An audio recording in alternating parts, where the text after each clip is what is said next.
안녕하세요. 반갑습니다. 비트코인 뉴스 팡입니다. 2019년 10월 18일 비트코인 뉴스 전해드리도록 하겠습니다.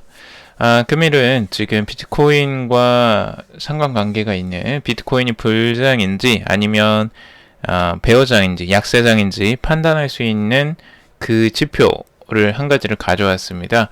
이것도 굉장히 재미있는 지표고요.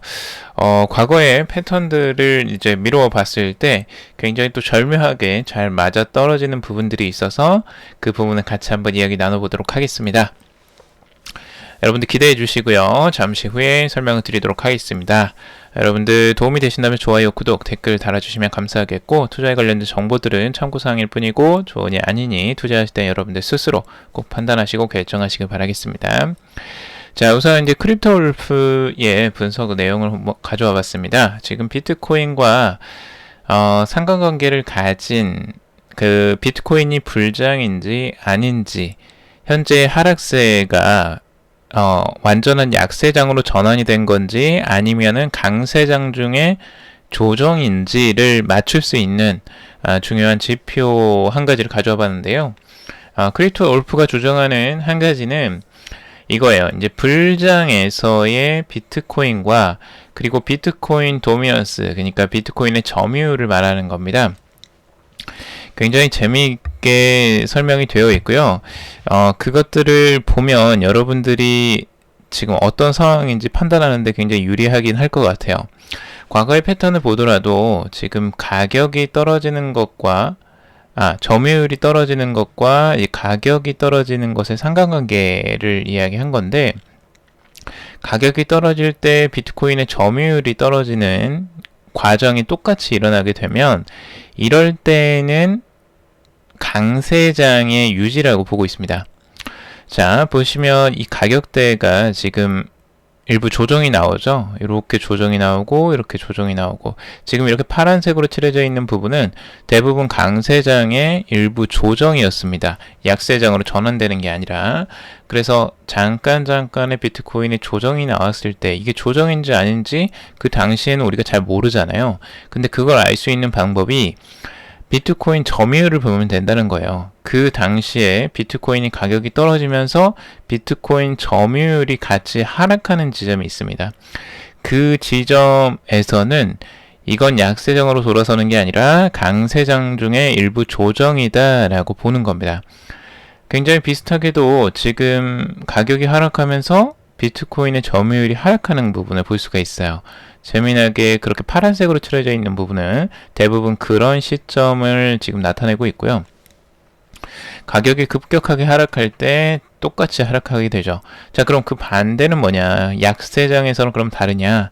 라고 했을 때 재미있게도 지금 역으로 갔을 때가 이제 재미있는 겁니다. 가격이 하락하는데 비트코인의 점유율은 계속 높아져요. 자, 이렇게 될 때를 우리는 약세장이다 라고 이제 보고 있어요. 크립토울프 같은 경우는 이게 이제 약세장의 신호다 라고 보고 있는 거고, 지금 보시면 비트코인의 가격은 이렇게 하락하는 이 지점에서 점유율은 급격하게 상승을 하죠. 이런 때에는 계속 약세장으로 지금 들어가고 있는 때입니다. 2018년도가 딱 이런 추세죠. 그리고 급격하게 또 하락하면 비트코인의 점유율은 또 올라가죠. 자, 이런 상태가 한 3번 정도를 이렇게 크게 반복을 했고, 이번에는 그럼 어떤 상황이냐? 자, 이번에는 비트코인의 가격이 하락하는 와중에서 비트코인의 점유율도 같이 하락하고 있다는 거예요. 이게 이제 중요한 포인트인데, 지금 현재는 이 기준으로 본다면 비트코인의 가격이 하락하면서 점유율도 하락하고 있기 때문에 지금은 약세장이라기보다는 강세장의 일부 조정 장세다라고 보고 있는 겁니다. 자, 그래서 여러분들이 보셔야 될 부분은, 자, 비트코인이 지금 어떤 상황이냐를 여러분들이 판단을 하실 줄 아셔야 돼요. 그러니까 이런 기준들, 점유율과 그리고 비트코인의 가격을 통해서 지금 상황이 강세장이냐 약세장이냐를 이제 판단할 수 있는 건데, 이게 이제 왜 이러냐를 좀 원리를 좀 생각해 보면 그 패턴이 좀 알 수 있을 것 같기도 해요. 왜냐하면 비트코인의 점유율이 계속 높아진다는 건 알트코인 자체가 지금 힘이 없다는 거죠. 알트코인도 점유율이 떨어지고 그리고 비트코인 가격도 떨어지고 있는 거예요. 당연히 이거는 약세의 신호일 수 있죠. 그러니까 전체적인 암호화폐 시장이 약세로 돌아서고 있다라는 증거일 수 있고, 자, 그리고 반대로 한번 생각해 보죠. 비트코인의 가격이 떨어지는데 비트코인의 점유율은 오히려 내려가요. 이게 이제 그 같이 흐르는 거죠. 자, 이렇게 되면 어떻게 되는 거냐? 결국에는 알트코인의 점유율이 높아지고 있다는 걸 보여주는 겁니다. 자, 그러면 알트코인의 점유율이 높아진다는 건 알트코인으로 시장의 유동성이 증가하고 있다라고 볼 수가 있겠죠. 그러니까 시장으로 유통이 되는 지금 알트코인들의 자금이 투입되고 있다라고 볼 수가 있는 겁니다. 그러니까 그 자체는 한동안에 비트코인이 상승하다가 이제 조정을 보이는 그 구간에서 알트코인이 오히려 이제 힘을 받고 점유율을 늘려가는 그 시점이라고 볼 수가 있겠죠. 그래서 그 시점은 오히려 강세장의 일부일 수 있다라고 보고 있는 거고, 그래서 이게 이제 중요한 거죠. 이 포인트가 대부분은 그 강세장에서 비트코인이 잠깐 조정을 보일 때 알트코인이 힘을 발휘하는 순간이구나라고 우리가 판단을 해볼 수가 있겠죠. 그래서 시장 자체는 불장을 계속 유지해 나가는 상태를 지속하고 있구나를 이제 알 수 있는 겁니다. 그래서 그 원리를 알면 이해가 돼요. 왜 이렇게 이런 지표들이 나오게 됐는지 여러분들도 한번 참고적으로 보시면 도움이 될 것 같아요. 전체적인 큰 흐름에서 이게 지금 약세장으로 돌아서고 있는가 아니면 강세장 중에 일부 조정인가, 이런 것들을 판단하실 때 도움이 확실히 되실 것 같습니다. 자, 그리고 트레이딩 샷의 분석 내용인데요. 이거는 지금 이제 비트코인의 가격 전망들을 전체적으로 지금 어디가 이제 매수 구간이냐를 본 거예요. 근데 그때도 한번 말씀을 드렸었지만 지금 일주봉으로 이제 바라본 거고요. 여기에는 152평선과 그리고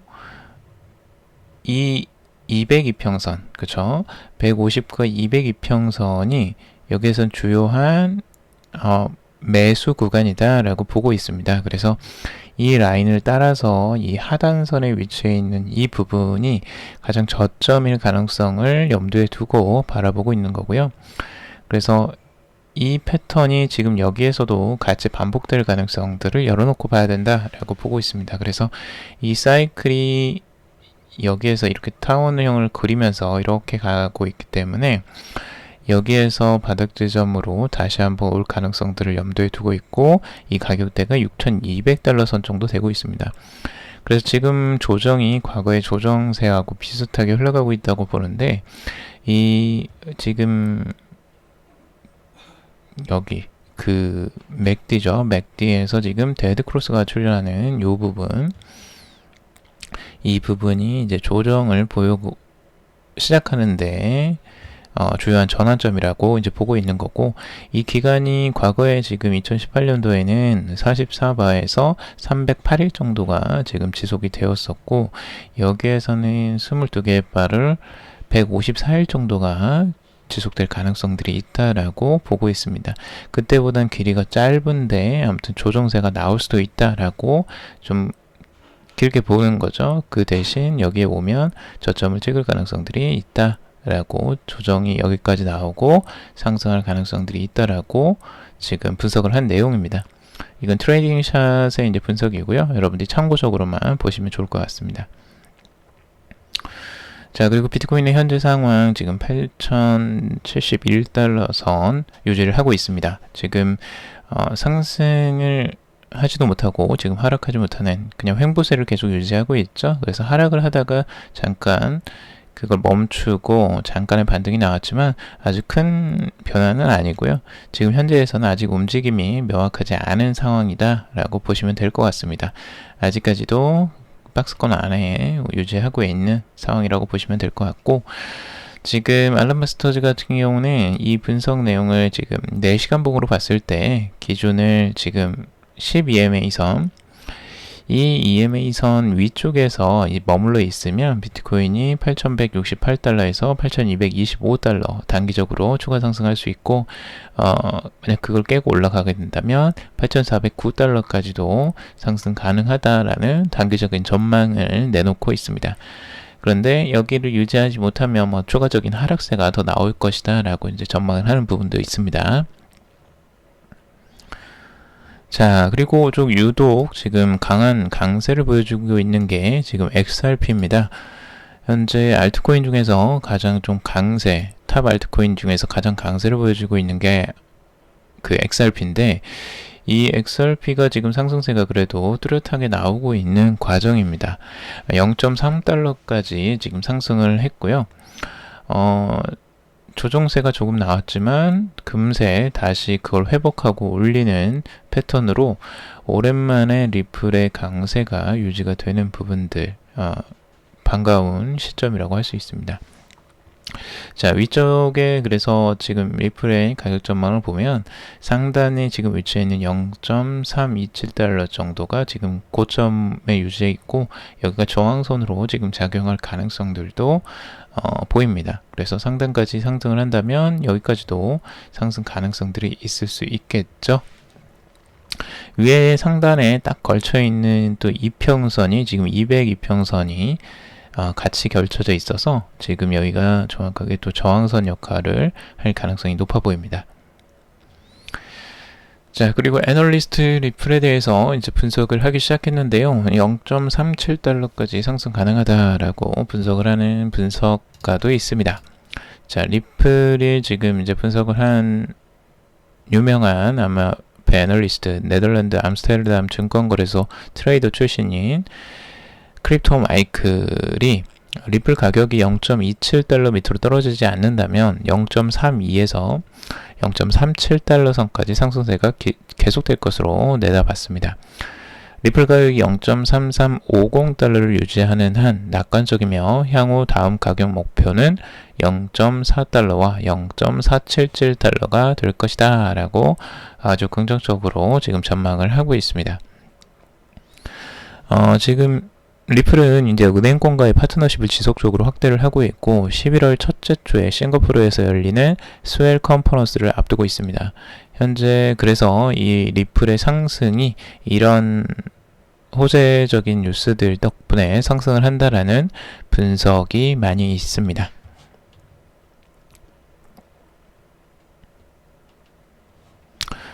그리고 이제 암호화폐 트레이더인 갤럭시 BTC 같은 경우 최근 2년 리플 스웰 행사 전후에 보통 리플 가격이 비교를 하면 스웰 개최 2주 전 리플 가격이 크게 올랐다가 행사가 끝난 후에는 가격이 약간 반락하는 경향을 보인다라고 설명을 하고 있습니다. 수치적으로 이제 나타내고 있죠. 그래서 2주 전과 2주 후에 이제 하락세들, 그래서 상승과 하락세가 뚜렷하게 나타나는 그 부분을 보여주고 있습니다. 신기하게도 스웰 컨퍼런스를 앞두고 기대감이 높아지고 그 기대감이 높아짐에 따라 가격이 상승하는 흐름 패턴들 여전히 유효해 보이고요. 그런데 이번 해에도 지금 그래도 상승세가 남달리 나타나고 있는 건 이런 요인이 아닐까라고 이제 예측을 하는 분석가들이 많이 있습니다. 자, 그리고 텔레그램. 텔레그램이 이번에 블록체인 톤 투자자에게 내년 4월로 출시 연기 동의 요청을 했다라는 소식입니다. 지금 텔레그램의 오픈 네트워크 출시를 내년 4월로 연기하길 바란다라는 이런 의사를 이제 전달했다고 하는데, 지금 이제 문제가 생겼죠. 실제로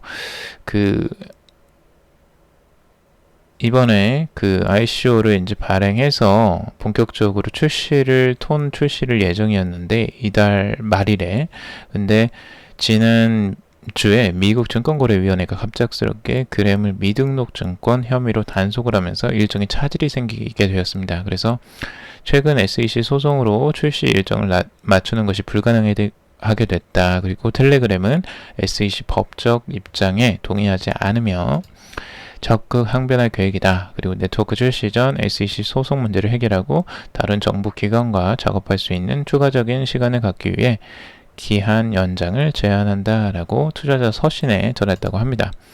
그래서 이번에는 지금 이 투자자들이 이 연장 서명을 해줘야지만, 이 동의를 해줘야지만 연장이 가능하고요. 만약에 여기 연장 동의를 하지 않을 시에는 투자금의 77%를 돌려줘야 된다고 합니다. 그래서 톤이 어마어마한 지금 17억 달러를 조달했습니다. 정말 엄청난 양이죠.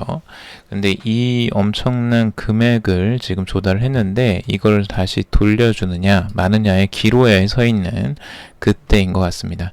그래서 앞으로 이 텔레그램의 프로젝트가 어떻게 진행될지, SEC와의 소송을 또 어떻게 진행할지 한번 지켜봐야 될 것 같고요. SEC에서도 아마 다른 알트코인과 그 예전에 이오스와 비슷하게 그 벌금형으로 좀 마감을 하고 진행이 될 수 있을지. 근데 톤은 너무 크기가 커서 이오스보다도 더 크죠. 그래서 그게 수월하게 진행이 될지는 한번 지켜봐야 될 것 같습니다. 자, 그리고 리브라 협회 비자 마스터카드 이탈해도 100개 회원사 모집 가능하다라는 소식입니다. 페이스북의 암호화폐 리브라 운영사 리브라 협회가 비자, 마스터카드, 페이팔 등 대형 협력사들이 떠났음에도 암호화폐 프로젝트는 문제없이 진행될 것이다 라는 자신감을 내보였다고 합니다. 리브라 협회의 이제 수석 운영 책임자 COO인 버트랜드 페레즈가 은행, 금융기관 등 여러 기업들이 리브라 참여 의사를 전했다. 출시 시기에 맞춰 100개 회원사를 모집할 것을 확신한다 라고 자신감을 내비쳤다고 하는데, 여기에 주요적으로 들어가는 그런 기관들, 비자, 마스터카드, 페이팔 같은 업체들이 빠져가지고 너무 좀 이 부분에 대해서 부정적으로 생각하는 경우가 많이 있는데, 자신들은 자신 있다 이거죠. 그래서 은행들도 있고 앞으로 협력사들은 더 많이 모을 수 있다라고 자신감을 내비치고 있습니다.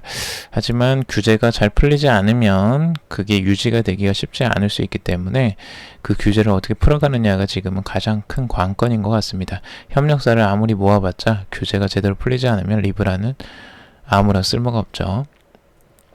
그리고 미국 연방준비제도 이사에서 지금 패드코인이라는 걸 만들 가능성들도 있다라는 게 지금 열려있기 때문에 과연 그렇게 됐을 때에는 이 리브라에 어떤 영향을 미치게 될지도 생각을 해봐야 될 것 같습니다. 자, 그리고 한국 소식인데요. 드디어 한국에서도 이제 디지털 바우처라는 걸 이제 발행을 한다는데, 조금 이게 지역 화폐죠. 거의 뭐 이거는 크게 아직까지는 그 수준이 그렇게 미국처럼 막 그런 수준까지는 아닌 것 같고, 지금 이제 박훈기 BNK 금융지주 부사장이 지금 이번 삼성동 코엑스에서 열린 블록체인 서울 2019 행사에서 블록체인 규제 특구의 금융 분야 사업을 주제로 이제 발표를 했다고 합니다. 그래서 여기에서 지금 나오는 건 이 블록체인 산업을 지금 육성하기 위해서 지금 부산이 이제 특구로 지정이 됐죠. 그래서 지금 BNK 부산은행이 부산 특구에서 추진 중인 블록체인 기반 디지털 바우처 사업에 대해서 소개를 했다고 합니다. 디지털 바우처는 이제 스테이블 코인 형태로 나타날 거고요. 그리고 1바우처가 1원의 가치를 가진다고 합니다. 딱 전형적인 원화에 고정되어 있는 스테이블 코인입니다. 그리고 부산 시민 앱에서 전자지갑을 생성하고 원화로 디지털 바우처를 사용할 수가 있다고 합니다. 그래서 부산 시민들만 지금 사용이 가능할 것으로 보여지고, 이제 사용처도 이제 다양하게 구상을 하고 있다는데, 지금 물류, 공공안전, 그리고 관광, 그리고 지금 가맹점 결제, 세금 납부, 대중교통 이용, 기부 등 실생활의 다양한 부분과 연결해서 사용할 수 있도록 개발되고 있다라고 하고 있습니다.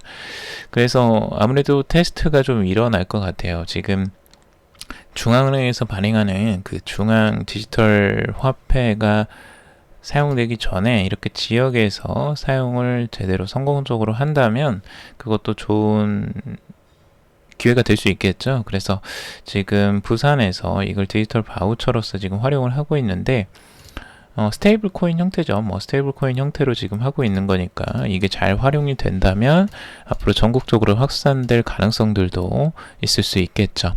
그래서 이 지역 화폐로서의 활성화가 제대로 좀 이루어졌으면 좋겠고, 우리나라에서도 빠르게 좀 디지털 화폐를 준비하도록 갔으면 좋겠습니다. 우리나라가 이제 완전 손을 놓고 있는 건 아니에요. 근데 손을 놓고 있진 않지만 그래도 그 속도가 조금 더 빠르게 진행이 됐으면 좋겠어요. 우리나라는 원래 이제 속도가 빠른 민족이잖아요. 자, 그리고